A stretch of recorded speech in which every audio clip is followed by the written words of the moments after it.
ये जो रिजल्ट आया है उसका हम पूरा सम्मान करते हैं। जो लोग विजयी हुए हैं उनको मैं बधाई देना चाहूंगी। साथ ही साथ ये भी याद दिलाना चाहूंगी कि पूरी जोर से, ताकत से, पैसों के बल से भारतीय जनता पार्टी और एकनाथ शिंदे ने ये चुनाव लड़ा।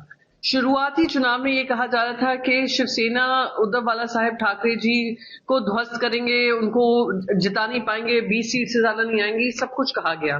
जो डेवलपमेंट फंड्स थे उसमें भी भेदभाव किया गया। 1000 करोड़ से ऊपर उन्हीं के कॉर्पोरेटर्स को दिया गया। 45 से ज्यादा हमारे 54, इनफैक्ट 45 नहीं 54 हमारे कॉर्पोरेटर्स थे जो शिंदे सेना में चले गए और भारतीय जनता पार्टी में चले गए। इन सबको एक तरफ रखते हुए हमने जो लड़ाई दी है, और वो लड़ाई में मुंबई की जनता ने हमारा साथ दिया है, हमें मजबूत किया है। भले ही हम विपक्ष में रहेंगे पर मुंबई के हित की बात, मुंबई की के मुद्दों की बात, मुंबई के हक की बात लगातार रखते रहेंगे। नेताओं ने रसमलाई ट्वीट किया है कि रसमलाई मिली रिजल्ट के बाद। कुछ दिन पहले तो रसमलाई इनको गाली लग रही थी और लगातार वो उनके साथ उनको ह्यूमिलिएट किया गया, इंसल्ट किया गया। अब वही रसमलाई इनको बड़ी भारी है, तो इनकी हिपोक्रेसी दर्शाता है। मैं तो ये कहूंगी रसमलाई उनसे ज्यादा जिनके पीछे ये लोग लगे हुए हैं, जिनके सपोर्ट में लगे हुए हैं, उससे ज्यादा दुनिया भर में फेमस है।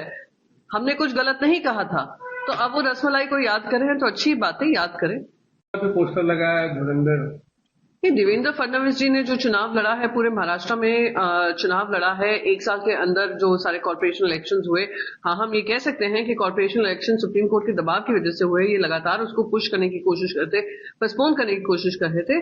पर जो देवेंद्र फडणवीस जी के नेतृत्व में ये चुनाव लड़ा गया, जहां पे उन्होंने अपनी खुद की स्ट्रैटेजी लगाकर, जो लीडरशिप थी दूसरे राज्यों की उनको यहाँ पे ना लाकर अपने कंधों पे रखकर ये जिम्मेदारी लेकर उन्होंने ये चुनाव लड़ा है, वो सराहनीय है। वो उसमें वो अगर जनता उनको धुरंधर कह रही है, जनता कह रही है, भारतीय जनता पार्टी कह रही है, ठीक है, बिल्कुल जीत मिली है तो उनको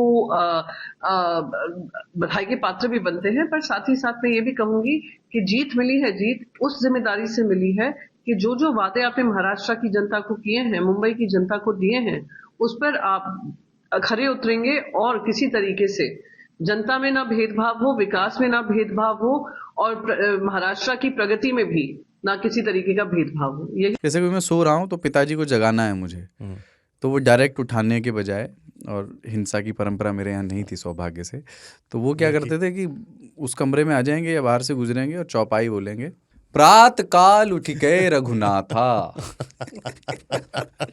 मात पिता गुरु नावई माता। कभी कभी मैं गुस्से में उठ करके अरे पापा, चरण स्पर्श किया और सो गया। मैंने कहा मत उठाना।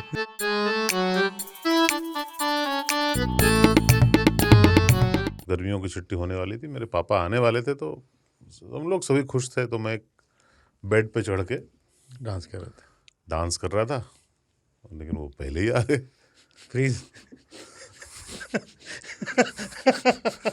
तो मैं उस समय तो कंटिन्यू नहीं कर सकता था ना, तो फ्रीज फ्रेम टाइप का हो गया। कसम पैदा कर